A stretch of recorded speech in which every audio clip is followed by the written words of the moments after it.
Welcome back to Grimverse History, where we uncover the strange and forgotten sides of history. Today, we cover the unimaginable fate that befell Cleopatra and her handmaidens after Alexandria fell to the Roman Empire. Cleopatra is remembered as a queen of beauty, perfume, and velvet couches, but history rarely lingers on what happened after the doors of Alexandria were forced open. What survived was not her legend, but the silence of women who were never meant to be remembered. Now, you step barefoot onto cool marble floors cracked by siege. Ash drifts through the air like grey snow. Somewhere beyond the walls, the sea moves calmly as if nothing has changed. If you find these quiet journeys meaningful, you're welcome to gently like this video, subscribe to the channel, and turn on notification, so we can continue uncovering history's darker corners together. It is 30 USA. Alexandria has fallen. Cleopatra is no longer a queen, only a problem to be managed. And behind the sealed doors of the palace, Rome is about to do something it will never officially admit. Cleopatra had backed the wrong side in Rome's civil war. She and her husband, Mark Antony, had fought against Octavian, later Emperor Augustus, and lost decisively at the Battle of Actium in 31 BC. Now, 1 year later, Octavian's forces had invaded Egypt. Mark Antony was already dead. He committed suicide days earlier when he heard falsely that Cleopatra had died. Cleopatra was trapped in her palace, the magnificent royal complex in Alexandria that housed not just her, but approximately 300 royal servants, mostly women, 40 to 50 handmaidens who attended the queen personally, female administrators, scribes, and officials.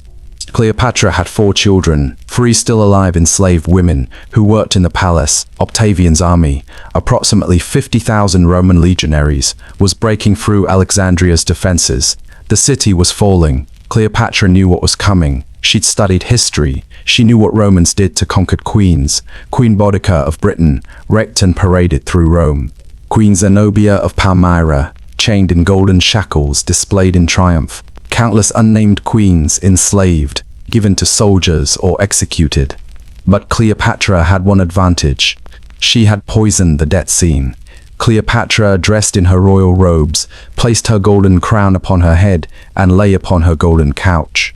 She had 2 small asps brought to her in a basket of figs. She placed one on her arm, another on her breast, and they struck her handmaidens. Iris and Charmian were with her. Iris collapsed and died almost immediately. She had also been bitten. Charmian, adjusting Cleopatra's crown as she died, was asked by a Roman soldier who entered, "Was this well done of your lady?" Charmian replied, "Extremely well, and as became the descendant of so many kings." Then she too died at the queen's feet, but Roman soldiers were already in the palace, and they found much more than 3 dead women. What the Romans found when Octavian's forces secured Cleopatra's palace. According to multiple ancient sources, they discovered Cleopatra's body dressed in royal regalia, clearly dead by suicide. 2 dead handmaidens, Iris and Charmian.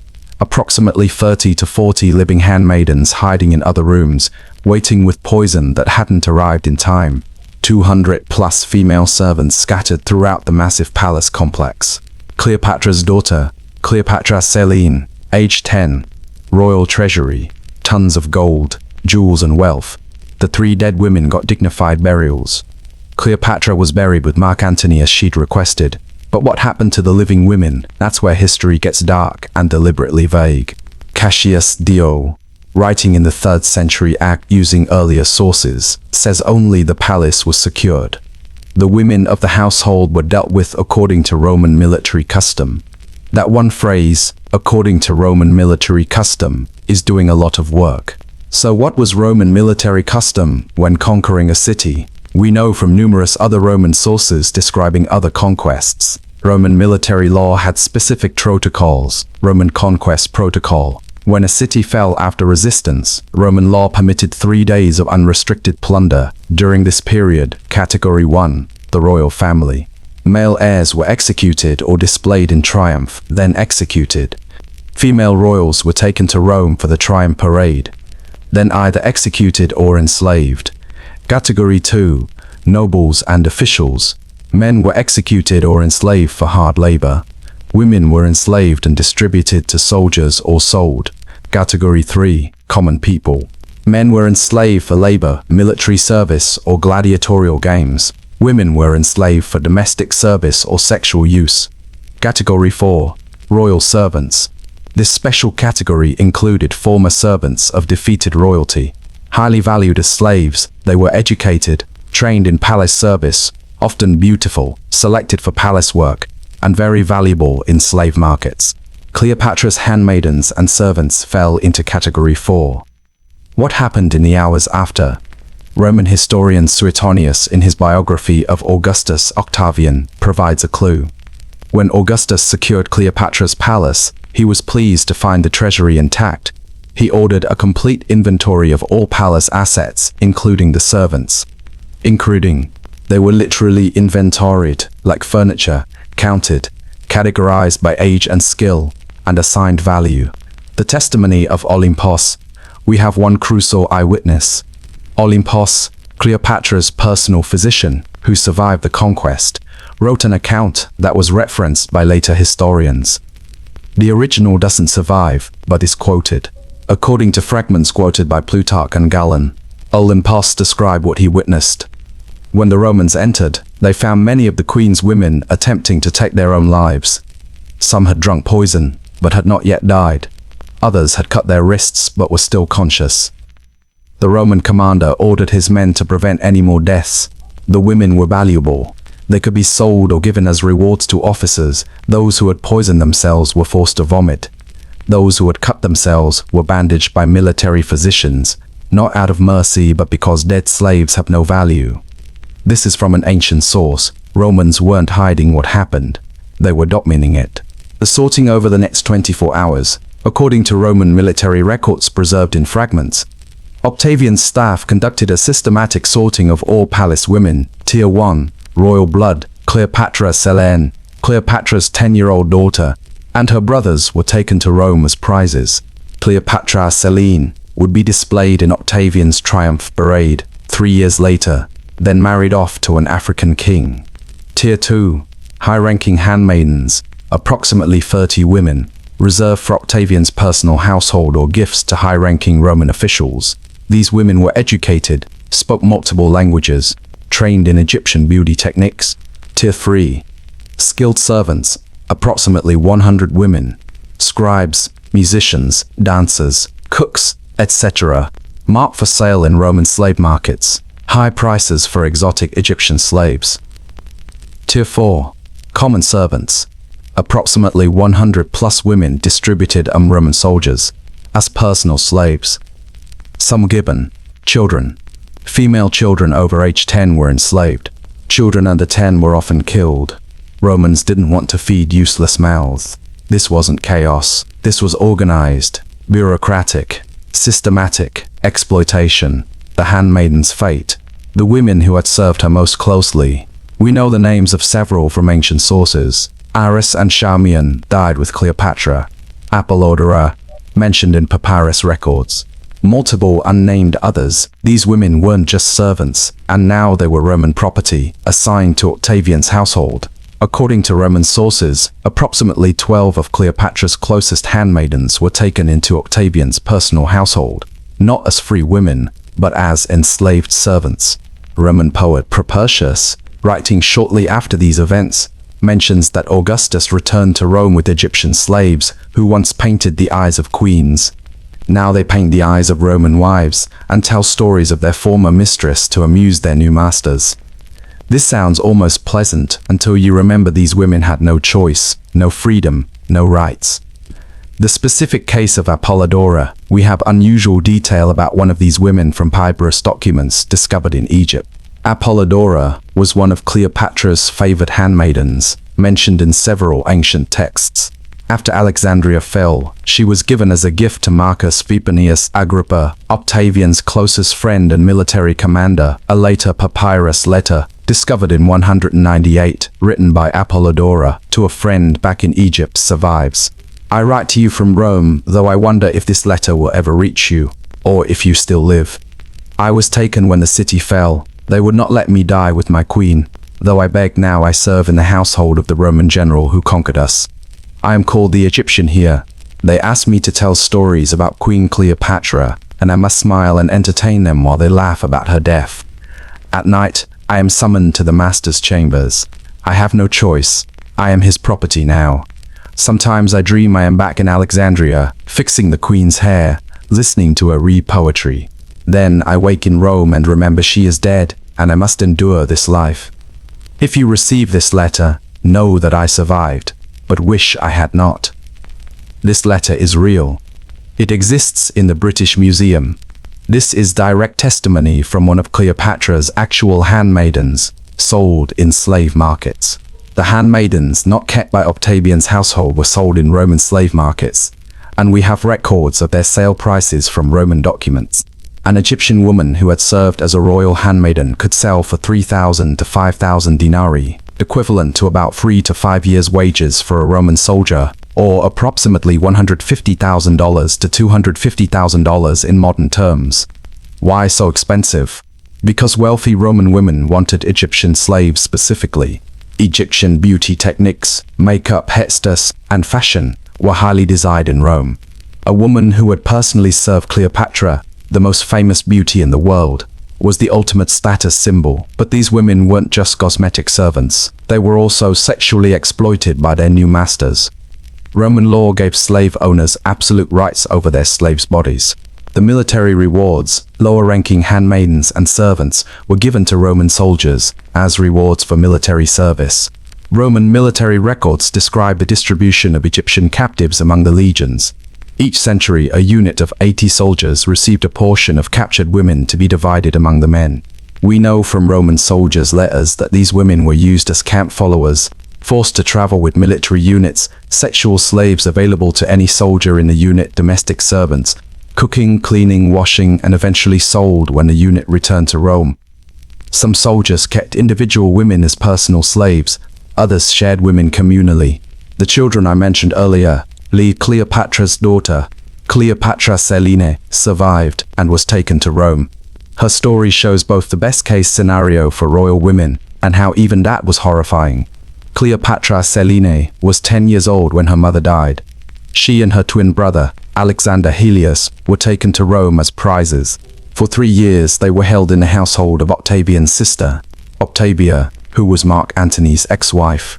Awkward doesn't begin to cover it then. In 29 BC, Octavian held a massive triumph parade celebrating his victory over Egypt. Ancient sources describe the parade. The procession included statues of Cleopatra, with an asp representing her suicide. It also included her surviving children, Cleopatra Selene, and her brothers, dressed in golden chains and Egyptian royal regalia, walking before the crowds as defeated enemies. Cleopatra Selene was 13 years old. She was forced to walk through Rome in chains while crowds mocked her dead mother and cheered her defeat. After the triumph, her brothers disappeared from historical records, probably killed. But Cleopatra Selene survived because Octavian had a use for her. At age 15, she was married off to Jubai, king of Mauritania in North Africa.